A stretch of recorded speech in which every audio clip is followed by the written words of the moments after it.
بسم الله الرحمن الرحيم. السلام عليكم ورحمة الله تعالى وبركاته.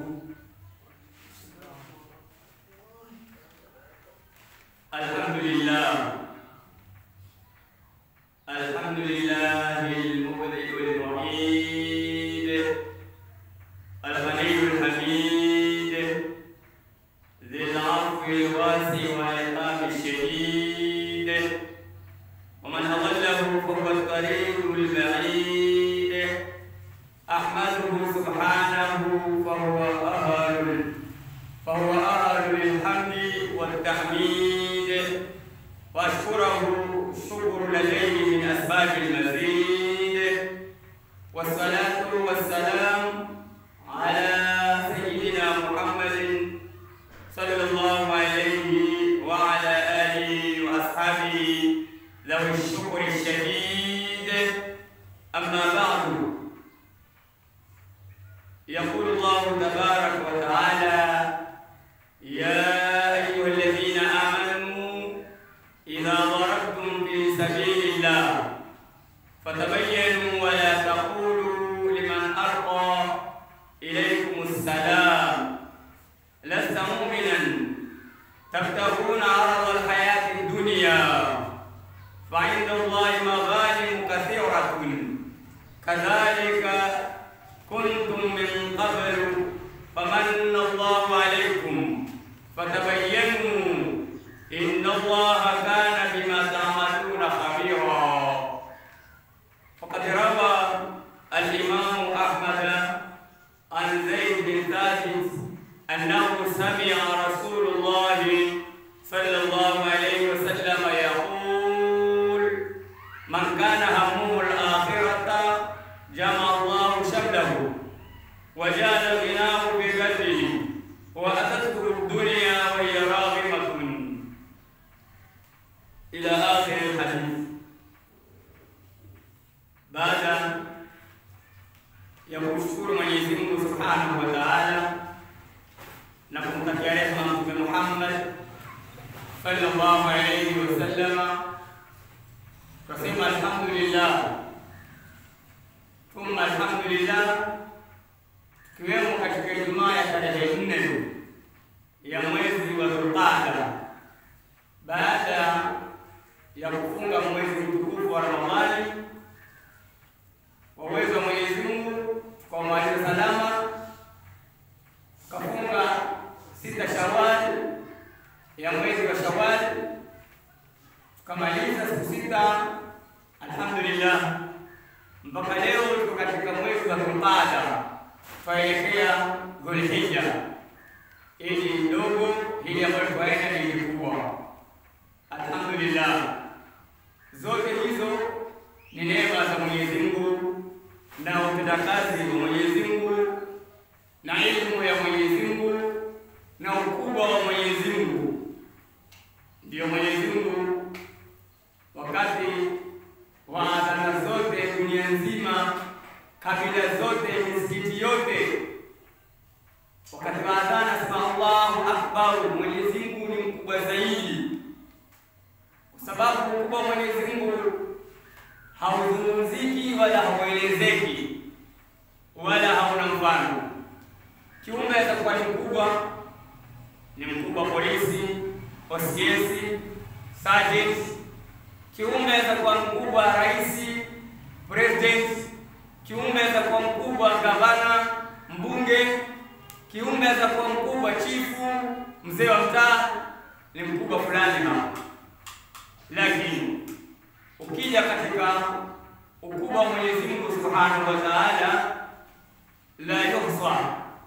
Mwenyezi Mungu ukubwa wake haudhibitiki wala hauelezeki, ni ukubwa ambao hauna maelezo. Na Mwenyezi Mungu katika adhana anasikia Allahu Akbar, Allahu Akbar, Mwenyezi Mungu ni mkubwa zaidi. Kwa ukubwa huo Mwenyezi Mungu ndio akatupa sisi na vilivyomo dunia mzima, jumla ulimwengu mzima, akaumba zitu ambazo twaziona sisi wenyewe, kaonana sisi kwa sisi, na kuna ziumbe ambazo sitakuzioni, za tuona sisi hatuzioni. Yote hayo ni mipango, yote hiyo ni mipango ya Mwenyezi Mungu, wala Mwenyezi Mungu haulizwi. Lakini sote ambao tuko ndani ya dunia lazima tutaulizwa kwa kila neno, kwa kila jambo, kwa kila hatua. Lazima Mwenyezi Mungu atuulize, kwa nini umefanya hivyo? Kwa nini umekaa hapo? Kwa nini umefanya hivyo? Lazima Mwenyezi Mungu atuulize, sababu sisi tumewekwa kwa muda mfupi ambao awaye ni Mwenyezi Mungu Subhanahu wa Ta'ala. Mada tulionao katika dakika chache ambazo tunazo, tutazungumzia ad-dunya hiya ghubaru. Dunia ni vumbi. Dunia ni vumbi. Dunia ni vumbi. Sote tunajua dunia ni nini. Dunia ni ulimwengu ambao umewaka, ardhi ambayo twatembea juu yake, mbingu ambazo Mwenyezi Mungu ametuwekea kama ni paa letu sisi la kutoa jua, la kutoa miangaza ya mwezi, miangaza ya jua, na mvua pia yatoka katika mawingu. Zote hizo ni neema Mwenyezi Mungu anamneemesha mwanadamu, ili katika maisha ya mwanadamu aishi kwa hali nzuri.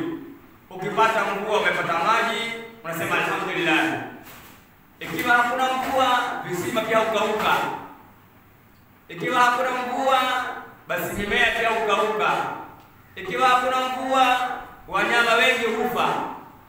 Ikiwa hakuna mvua, dunia huwa ni vumbi tupu.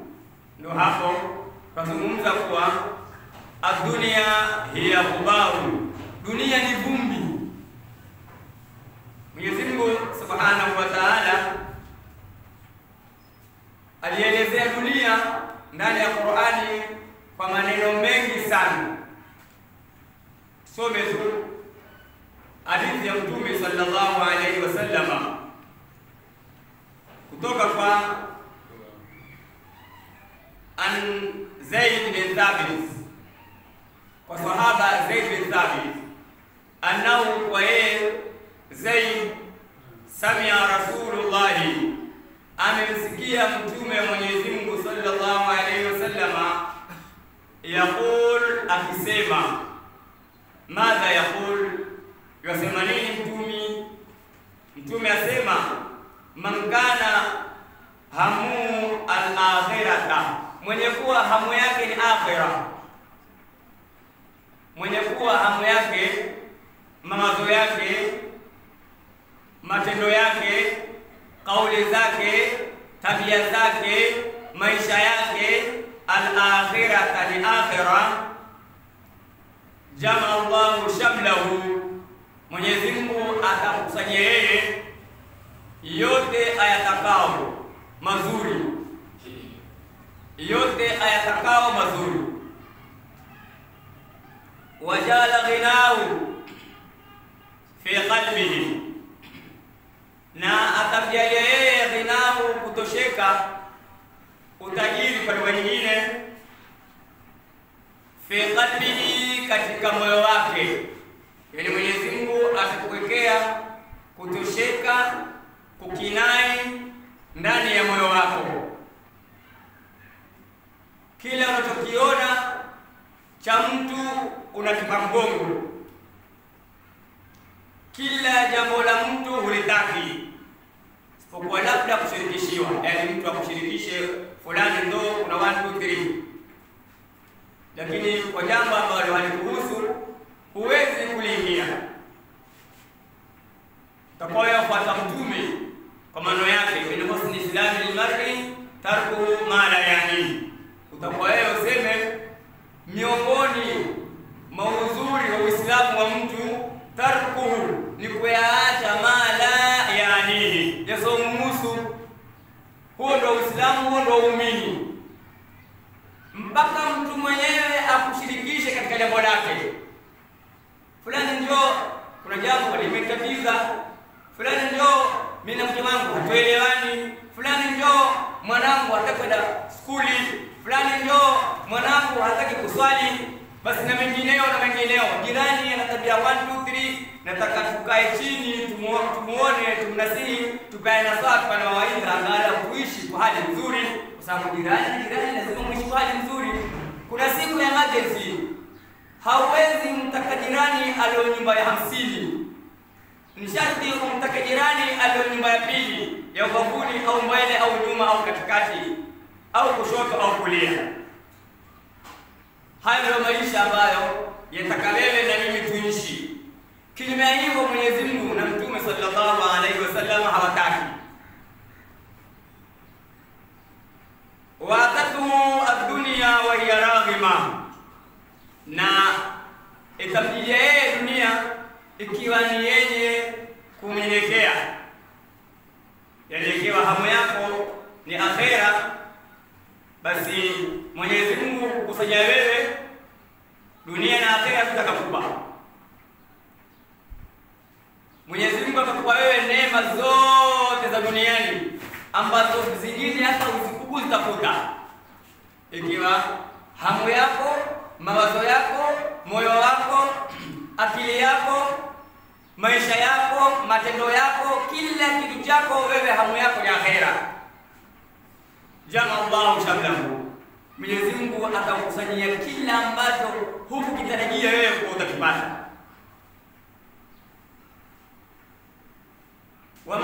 Waatatuhu dunya wa hiya raghima, na itamjia mtu huyo mwenye kuwa hivyo dunia ikiwa ni yenye kumwinamia, ni yenye kumnyenyekea, ni yenye kumtii namna anapotaka huyo. Kisha ad-dunya ayyamu, wanasema ad-dunya ayyamu, dunia ni masiku, dunia ni ayyaman ma'dudatin, dunia ni masiku ya kuhesabu. Dunia ni masiku ya kuhesabu.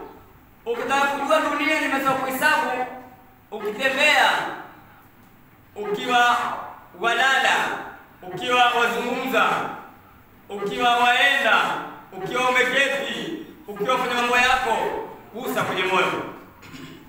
Siku Mwenyezi Mungu Subhanahu wa Ta'ala atupa idhini moyo utulie, usipige jina lako la geuzu. Badala ya kutoa sahihi utaitwa marehemu fulani. Kwa nini mtu marehemu? Kwa sababu tayari kile chombo ambacho Mwenyezi Mungu Subhanahu wa Ta'ala amekiweka kikupe uhai, kirushe damu kila sehemu ya viungo, kimestopishwa, ambayo ni moyo. Ndio mmoja sema daqatu qalbi al-mar'i qailatun lahu innal hayata daqaiqun wa thawani farfan linafsika ba'da mautika dhikraka fadhikru lil-insani umrun thani. Sema kule mwanadamu kutembea duniani, atusikia moyo wake, atugusa moyo wake, wadunda wapiga, qailatun lahu, huo moyo muda huo mwanadamu, innal hayata, haika uhai mwanadamu lonao, daqaiqun, dakika, wa thawani, na sekunde. Uhai wako mwanadamu ni dakika na sekunde. Yani wewe moyo ndio uzungumza kuambia mwanadamu, innal hayata, hakika uhai, daqaiqun, ni dakika, wa thawani, na sekunde. Hakuna sojua dakika ni gani, sekunde ni gani. Ile saa ina dakika, ile saa ina sekunde.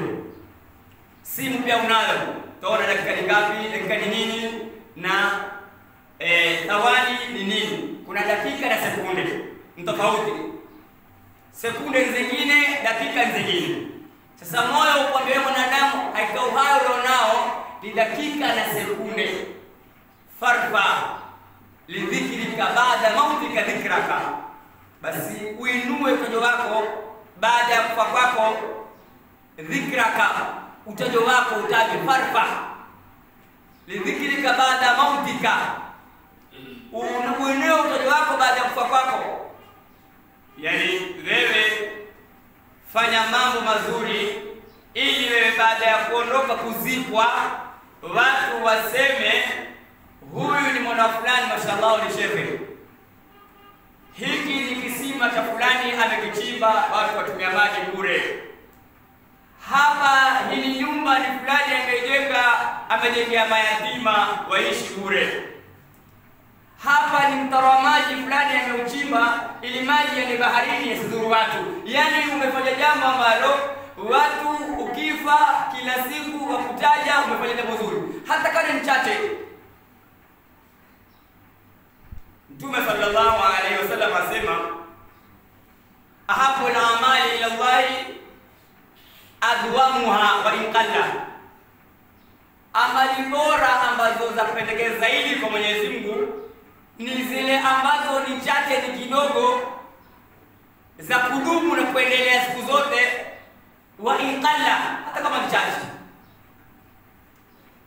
Yani maneno au matendo mazuri ambayo kwa Mwenyezi Mungu ayapenda zaidi Mwenyezi Mungu kwa sote wanadamu, hasa akiwemo muumini Muislamu, ni yale ambayo ukiyafanya Mwenyezi Mungu ayapenda zaidi, hata kana yale mambo ni machache, ni kidogo zaidi.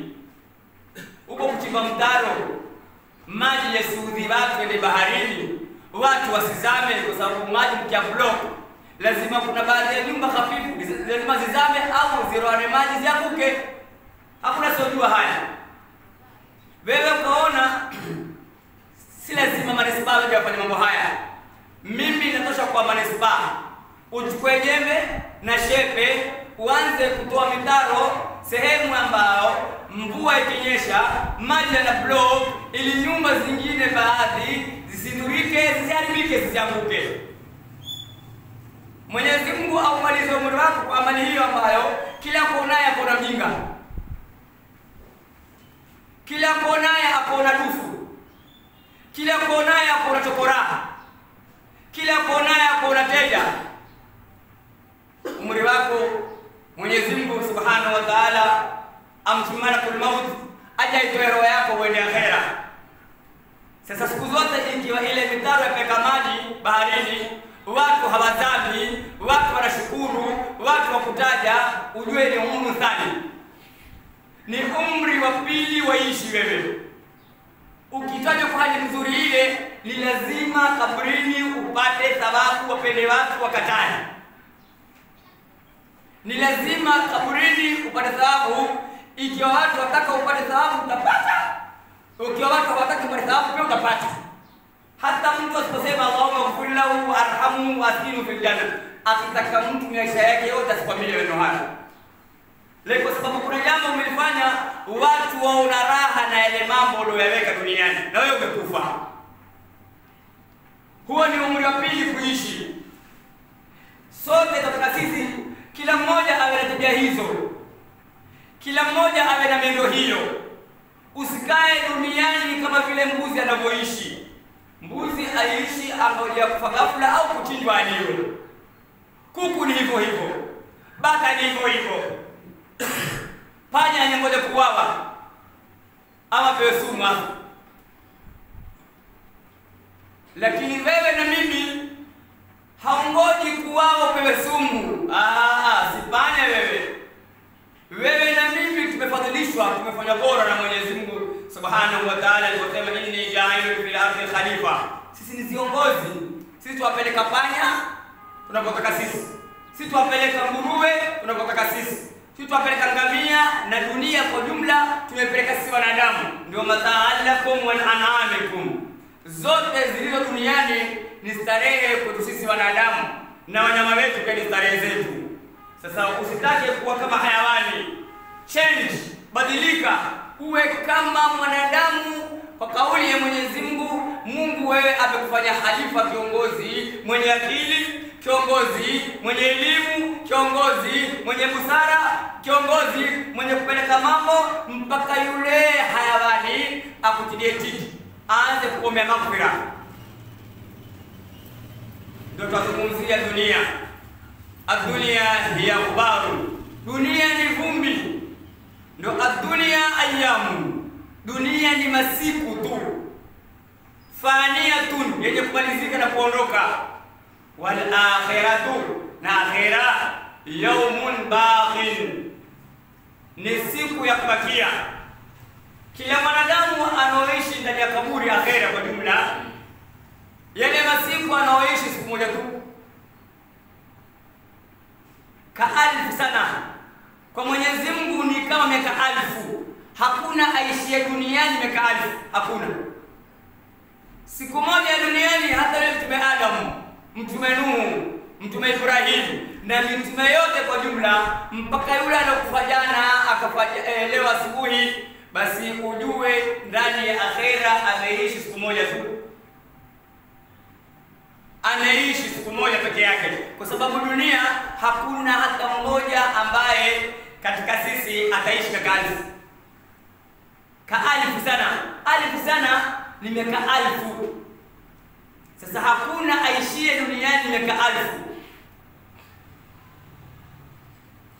Sasa kwa ajili hiyo, wewe umeishi miaka 60, wewe umeishi miaka 70, unatajwa umri wa miaka alfu. Ni uzuri hiyo huo, unatajwa maneno yako, yani wewe watu wakutaja kwa uzuri, watu wa vizazi venye kuja alfu ya maisha. Ukiwa kuna jambo umeleleka zuri lendelea kufanywa, wewe ndio muassis, wewe ndio foundation, basi fahamu jambo lile. Kila ajaye kizazi na kizazi lazima kizungumze, huyu ni fulani ameweka, kwa sababu mwanangu atamweleza mwanawe na mwanawe atamweleza mwanawe, basi kiende kizazi zaidi ya vizazi 50, unatajwa mtu mmoja peke yake. Sahihi, mtume amekufa zamani, mimi sikumuona, wewe kumuona, lakini mpaka leo tutamtaja mtume. Wewe na mimi tukiondoka, mtume atajwa mpaka dakika ya mwisho. Anaishi maisha ya pili haya, tena atajwa kwa uzuri. Firauni akitajwa atajwa kwa ubaya, Hamana na Karuni wote wanatajwa kwa ubaya, Ibilisi anatajwa kwa ubaya. Sasa wewe fanya bidii ili utajwe kwa uzuri. Hayo ni maisha ya pili ya kaburini. Wewe uko kaburini, duniani waishi maisha mengine mazuri, yani watu wakutaja wewe kwa hali nzuri zaidi.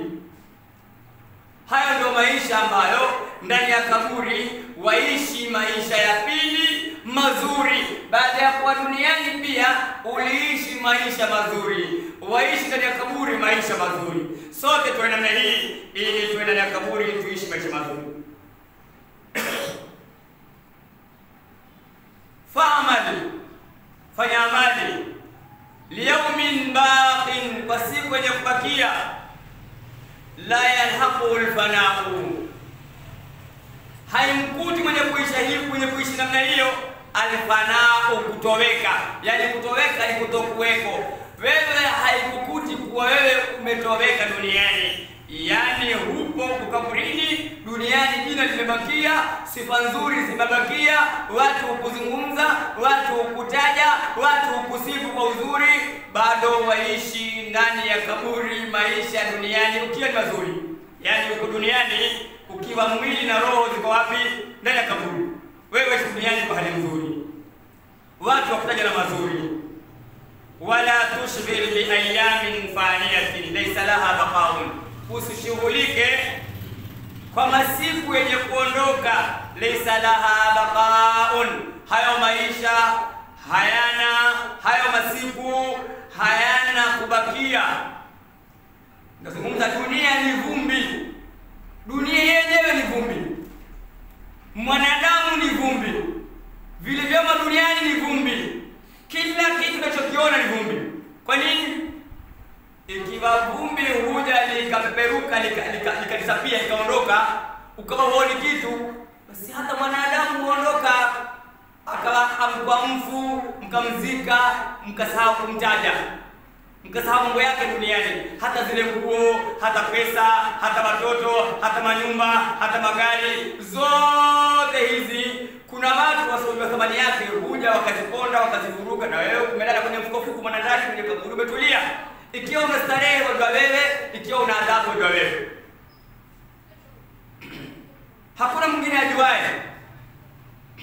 Ikiwa kaburini wewe una adhabu, ajuaye ni wewe mwenyewe.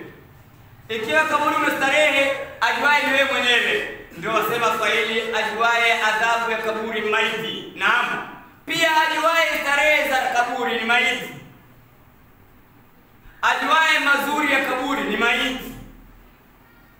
Ndio wala tushghil bi ayyamin faniyatin, usishughulike kwa masiku yenye kumalizika. Laisa laha baqaun, hayo masiku hayana kubakia. Dunia ni vumbi, mwanadamu ni vumbi, mimea ni vumbi, miti ni vumbi, kila kitu ni vumbi. Sasa usishughulike kwa masiku yenye kumalizika. Laisa laha, hayana masiku hayo baqaun, kubakia.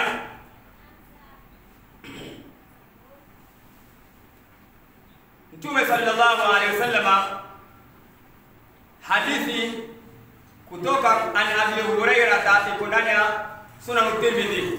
Hadithi iko ndani ya Sunan Tirmidhi. An Abi Hurairah radhiyallahu anhu قال سمعت رسول الله صلى الله عليه وسلم, amesema nimemsikia mtume wa Mwenyezi Mungu sallallahu alayhi wasallam yaqul, akinena. Madha yaqul?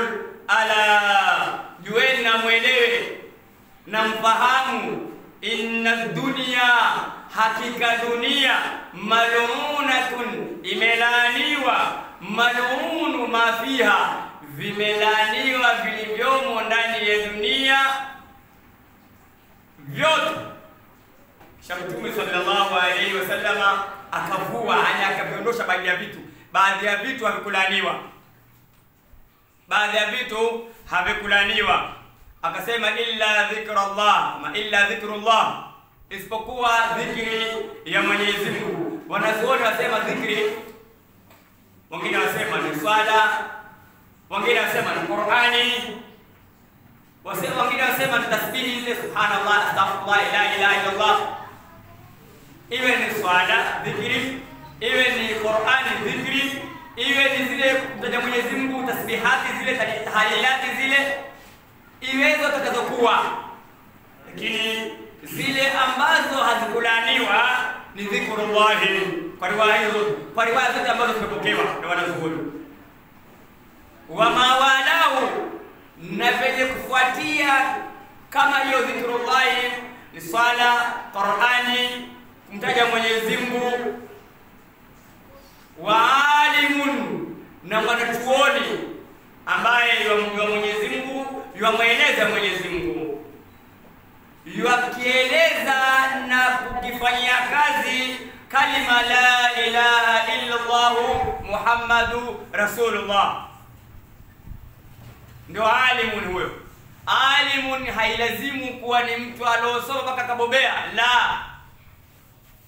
Alimun ni yule ambaye balighani walau aya, wajua kizuri, wajua neno moja la Mwenyezi Mungu, wajua hadithi, mweleze mwendani wako asoelewa kitu apate kuelewa, ili aingie katika siratal mustaqima, siratal ladhina an'amta alaihim. Wewe ni alim. Si alim kwa maana ya kuwa amesoma, ana mashahada kuanzia mlangoni mpaka kwenye bedroom. Si maana hiyo. Ni alimu ni ambaye alimu huyu ajua neno moja la Mwenyezi Mungu, kulisikia mahala, hata kama hakusoma neno moja, akaenda kasikia mahala mtu azungumza naye, akaenda kampa mwendani wake akafaidika. Hadha huwa alimun, huyo ndo alim. Huyu pia hakulaaniwa. Au mutaallimun, au mwenye kuisoma Qur'ani, kumsoma Mwenyezi Mungu amfahamu, kuwasoma mitume na Mtume Muhammad sallallahu alaihi wasallam, apate kuwaelewa mitume ni kina nani, mitume waliishi vipi, mitume kwa Mwenyezi Mungu waliamiliana naye vipi Mwenyezi Mungu, alafu walitaka dunia tuishi vipi na sisi tuishi vipi. Huyo ndo mutaallimun, yani asoma kumwelewa Mwenyezi Mungu, kisha wendani wake pia awaeleze kuwa Mungu duniani atakaje tuishi namna gani. Akhera ushakwenda, mambo yameisha. Elewa uzuri, akhera ukishafika, mambo yako na wengine ambayo ushayata duniani kwisha. Hisabu zako ikiwa zipo, pengine umejenga msikiti, watu waendelea nao, lazima upate. Umechimba kisima watu wanatumia, lazima upate. Una mwana ule umsomesha Qur'ani ile anaiendeleza, lazima upate. Kuna mayatima unawalisha, ile project yaendelea na wewe umekufa, lazima thawabu upate. Kuna wajane wamewajengea nyumba wanaishi, wakila kwa uzuri hata kama awali, lakini waishi katika nyumba uliojenga wewe na wewe umeenda akhera, lazima thawabu upate. Yani kuna project ambazo wewe umeziacha duniani kwa nia Mwenyezi Mungu nipe radhi yako. Hata nikafa ya Rabbi, hizi ziwe thawabu ya mimi kaburini. Kupata thawabu lazima upate. Wakiwa watataka watu utapata, wakiwa watu hawataki upate thawabu utapata. Ndio mutaallimun, hoyo hajalaniwa na Mwenyezi Mungu. Vitu vitatu peke yake havikulaniwa, vilobakia vyote vimelaniwa. Je, kwa maneno haya Mtume sallallahu alaihi wasallam, dunia ni mahala? Kwa maneno haya Mtume sallallahu alaihi wasallam, yatakayo ujigambe na ulichonacho, nguvu si zako, mali si yako, afya si yako, kila ambacho umekimiliki si chako, na lazima utaulizwa nacho. Hoyo mwana unampenda, utaulizwa naye. Duniani hapa mtu akimgusa mwanao, basi wewe na yeye au wewe na polisi. Fulani mtukuani amemdhulumu mwanangu, haya jela wewe. Uweze kuongea jela, akaenda kaka jela mpaka kafia jela.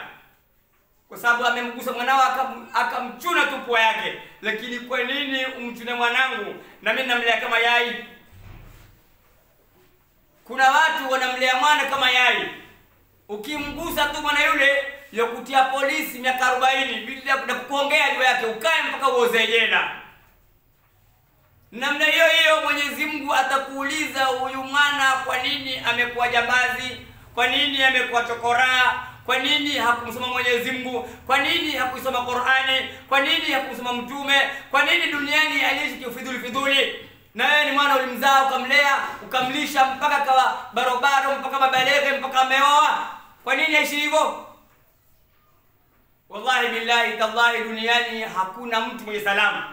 Labda iwe umeamua hutaki kuoa, hutaki mwana, wewe arbi nafsi yangu, pengine hilo. Lakini pia hilo salama hakuna. Kwa nini sema hivi? Ikiwa una masuhulia ya fanye kazi, bado masuhulia utaulizwa. Haya, unafanya kazi, wewe ni fukara, wali mashambani, utafuga mbuzi, kuku na vinginevyo, utaulizwa. Lao siku kuku afe ghafla kwa njaa, utaulizwa. Ukikwepa huku utapata huku, ukikwepa huku utapata huku. Labda wewe uishi kama walivyoishi maswahaba, uishi kama walivyoishi maswahaba. Maswahaba waliishi wakaipiga teke dunia, hawaitaki dunia. Sasa ni vibanda vyao, ni wao na Qur'ani ya Mwenyezi Mungu, ni wao na kutembea na kuambia watu kala Allah Taala, Mungu ukitaka riziki tupe, usipotaka tuache. Ukiishi hivyo, salama ipo. Mungu ukitaka kutupa riziki sisi, tupe, wewe ndio mwenye kutoa riziki. Ikiwa hutaki kutupa riziki sisi, tuache kama tulivyo. Hiyo namna ukiishi utaishi vizuri. Ni sahaba gani alokufanana? Soma tarehe yote. Ni sahaba gani alokufa fukara? Soma tarehe yote. Ni sahaba gani alokufa akawa yeye aombaomba, nisaidieni masikini na fandaa, sina nguo za kuvaa, mimi nalala nyumba ya kupangisha, mwenye nyumba amenifungia nyumba kufuri 3, Nani ulimuona wewe? Soma tarehe zote umuone na wala utosikia. Hakuna, kwa sababu dunia waliipa mgongo. Dunia wakawa hawaitaki. Ndio vitatu ambavyo havikulaniwa ni hivyo nimevitaja. Alimun, dhikrullahi, dhikri ya Mwenyezi Mungu. Kwa hali iliyoeleza dhikrullah imeeleza namna nyingi sana. Wa mawalahu, na venye kuakana dhikri, kama dhikri, basi hivyo pia havikulaniwa. Wa alimun, na mwanachuoni anayejua aya na kueleza aya lazima ieleze aya ile, asipoeleza ataulizwa nayo. Au mutalimun, au mwenye kusoma dini aifahamu dini ile, huyo pia hakulaniwa. Rawahu Tirmidhi, hadithi aliyopokea Imam Tirmidhi. Hadithi nyingine yasema, law kanat ad-dunya ta'dilu 'inda Allah janaha ba'udata, law dunia itakuwa dunia ta'dilu 'inda Allah, ni yenye kuwa na uadilifu kwa Mwenyezi Mungu, janaha ba'udata, mfano wa ubawa wa umbu. Yani dunia ina uadilifu mfano wa bawa la umbu.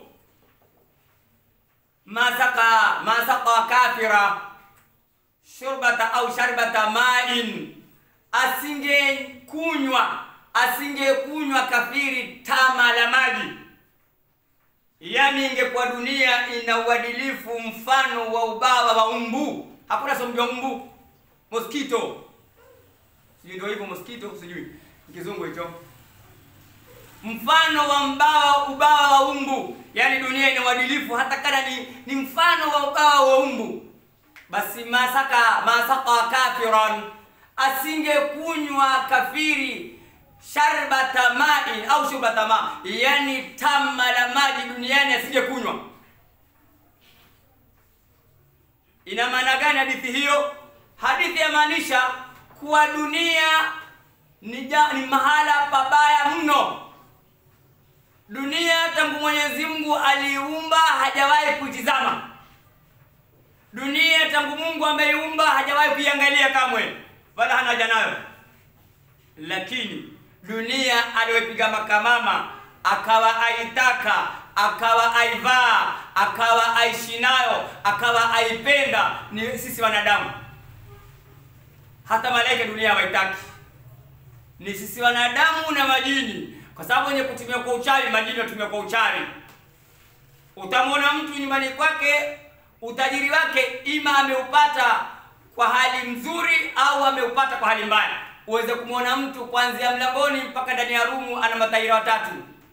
Mmoja yuko mlangoni, mwingine yuko katikati, mwingine yuko rumuni. Mataira watatu. Wote hawa ni pesa.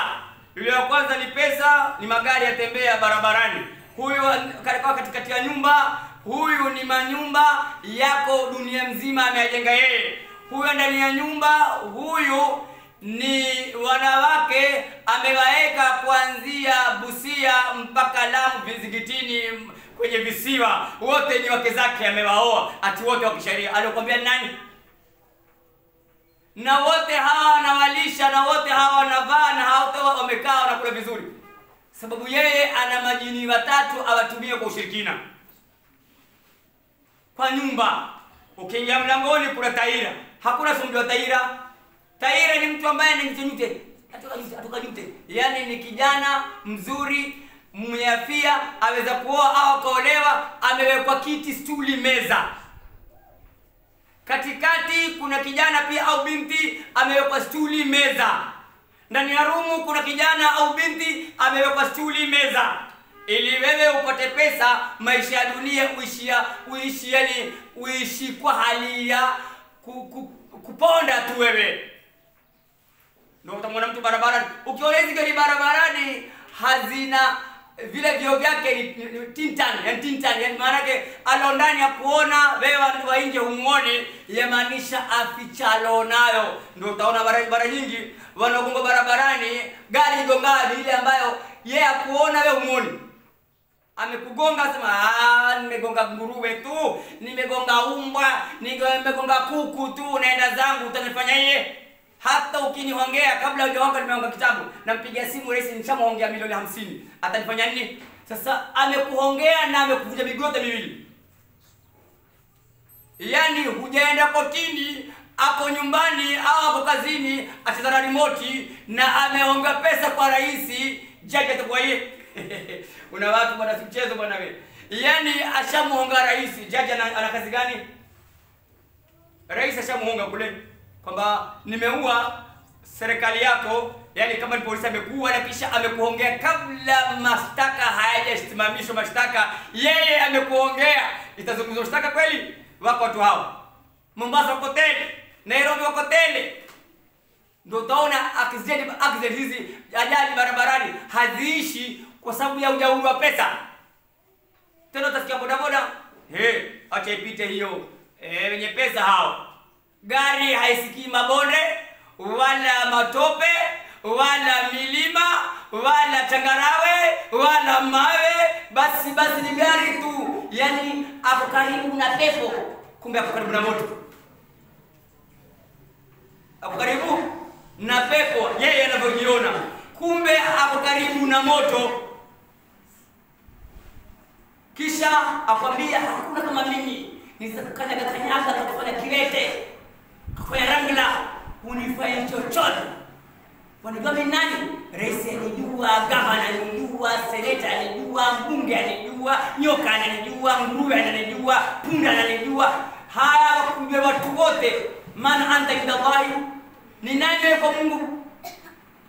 Wewe kwa Mungu si chochote, si lolote wewe. Kuna watu wakikuapiza dakika 2 tu nyingi, unakuapaka wewe. Kuna watu si mganga, si mchawi, si lolote, lakini akikuapiza tu neno lake sumu, unakuapaka kwa dakika 2 nyingi. Ukenambea pale gari yako ikabingiria ikawa chapati, ikawa rojo gari. Lakini wewe wajua hao ni watu ukimuona utamdharau, kumbe ni hatari kwa Mwenyezi Mungu, ana daraja kubwa na utukufu mkubwa. Tafsiri haya tumalize.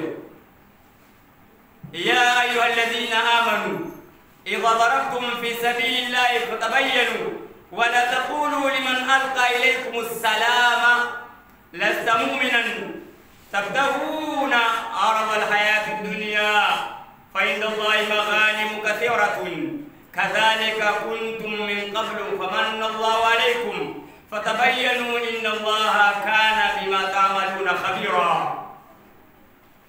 Mwenyezi Mungu Subhanahu wa Ta'ala azungumza hii. Aya hii, sababu nuzuli aya hii, yani sababu ya aya kuteremka, ni mtu ambaye anangamia na ghanima. Ghanima ni vile vitu ngawira ambazo watu wapigana jihadi kisha zikaanguka, uta, fumo, upanga na zinginezo zile nguo za vita. Sasa ana ghanima, ameketeza mahala na ngamia wake, wakapita watu, kundi la watu wasafiri. Walipopita wakawa wanampitia kando yake, akamwambia assalamu alaikum.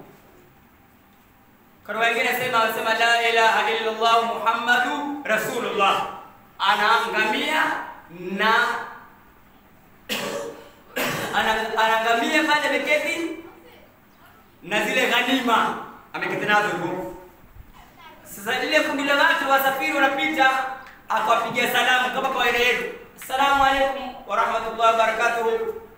Wale kumona hivyo, mmoja katika wao akashuka katika msafara, akashuka pole msafara, akamfuata, akamchukua kaenda akamuua. Elewa vizuri, akashuka kaenda akamchukua yule mtu aliyompa salamu, akamuua. Baada ya kumuua, wakachukua yule ngamia wake na zile ghanima, wakachukua huyo. Maana kumuua ni kuwa hawataki ile salamu. Huyu Muislamu zote zake hizi, sasa tumuua, tuchukue hizi, hii salama tupigie ili tusimalize. Ndio salama yake. salamu yafanya wewe ukaishi kwa uzuri, ili watu wakujue wewe ni aina gani. Lakini urongo, kuna mwingine akitoa salamu utajua huyu si Muislamu huyu. Salamu alaykum, Muislamu kweli huyu?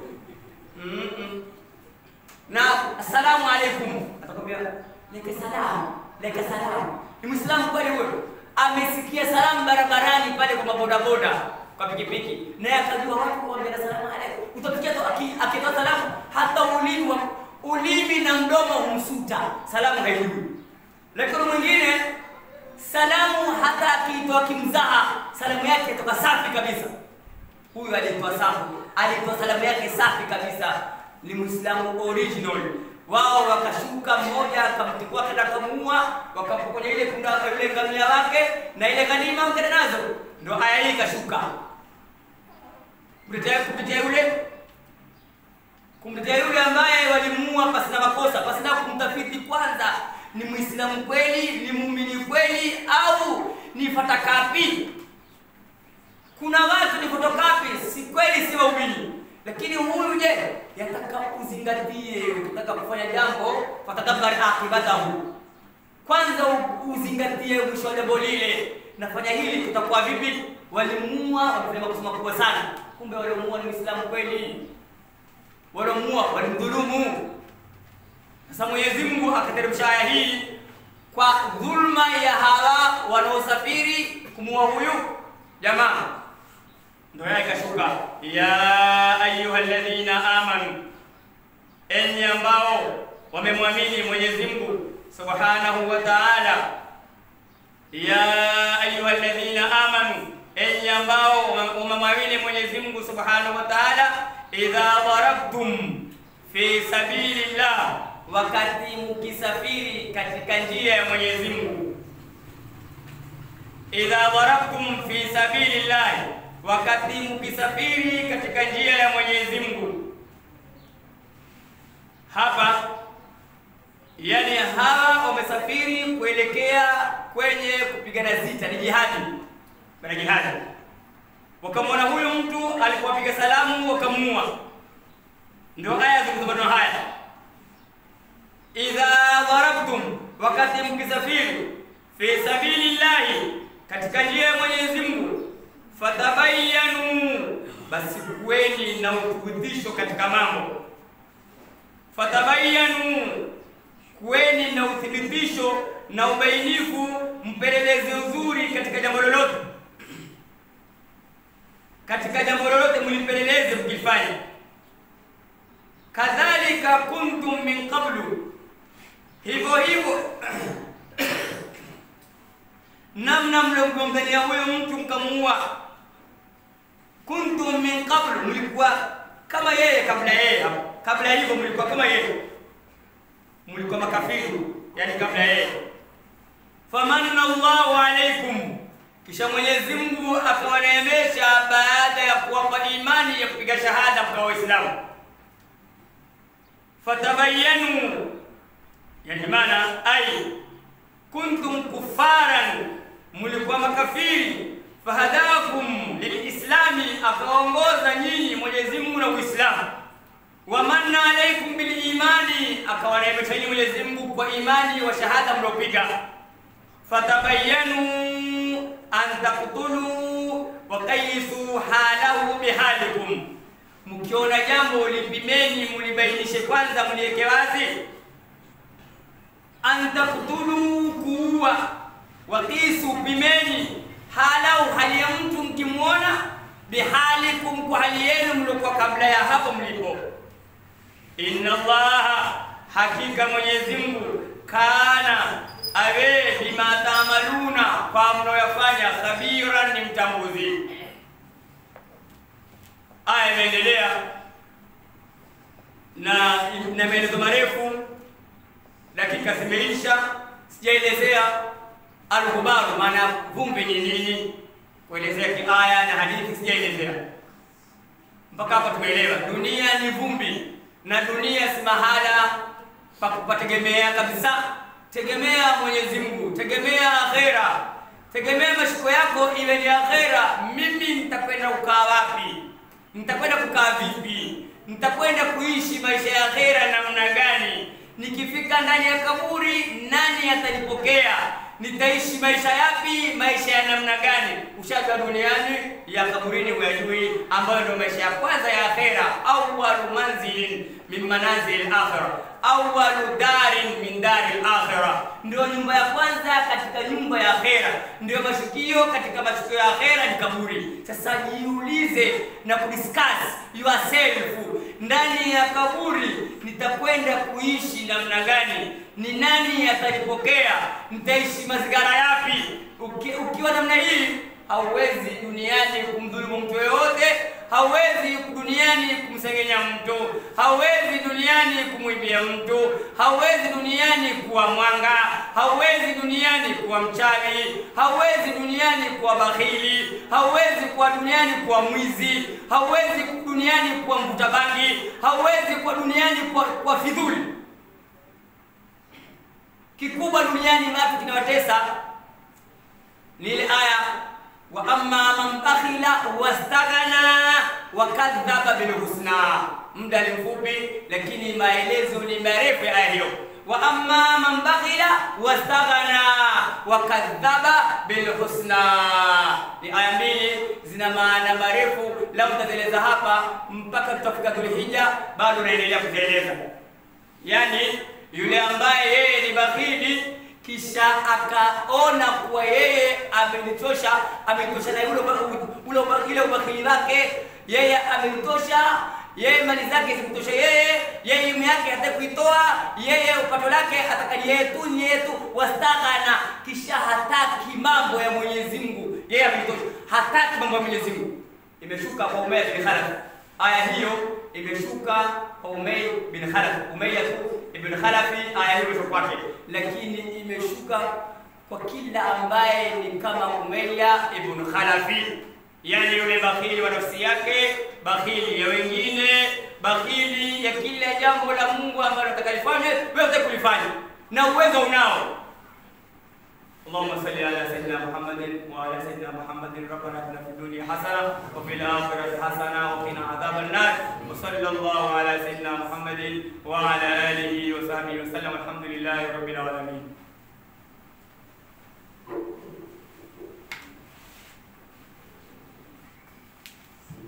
السلام عليكم ورحمه الله وبركاته.